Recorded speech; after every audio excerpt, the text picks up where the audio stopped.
Encara que sembli mentida, en aquesta casa a mig enderrocar encara hi viuen 3 famílies. Són els últims inquilins dels pisos del governador, un polígon d'infrahabitatges del barri del Verdum que s'està reconstruint des de fa 15 anys. Ara fa uns mesos es van reallotjar a les últimes famílies que tenien dret a un habitatge. Els que queden són fills dels propietaris, com la Laura, que sempre ha viscut en aquest pis de 20 metres quadrats, abans amb els pares i ara amb la seva parella i el seu fill. Creuen que ells també tenen dret a un habitatge. Desde hace unos cuantos años estuvieron haciendo desdoblamientos, que en un núcleo familiar de 10 personas o 8 personas, en un piso nuevo ya no podían vivir tantos. Entonces hacían, cuando estaban los padres y habían hijos que tenían hijos también, entonces desdoblaban a las familias, uno para los padres y otro para los hijos.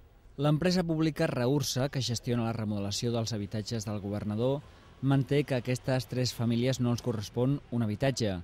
De fet, als pares ja se'ls ha assignat un pis més gran, tenint en compte la seva situació. El que no s'ha reconegut ni es pot reconèixer perquè seria una injustícia greu amb la resta de la societat és que ser fill d'afectat dona prioritat per alguna cosa. Cap dels 2 casos que ens ocupa és un cas de sobreocupació. Per tant, en principi el desdoblament no era la solució per cap d'ells.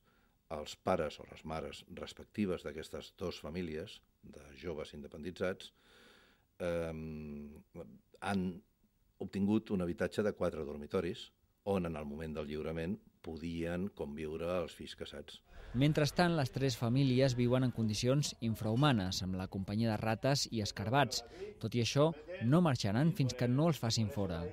La viga esa está hecha polvo, los cables pegan chispazos, hay ratas, aquí hay de todo. Solo falta cocodrilo. Un alquiler como se ha hecho todo el mundo, no estoy pidiendo nada más. Y hasta que no me lo den, pues no me saldré. Y si no, que sea un juez el que diga que yo me tengo que salir de mi casa.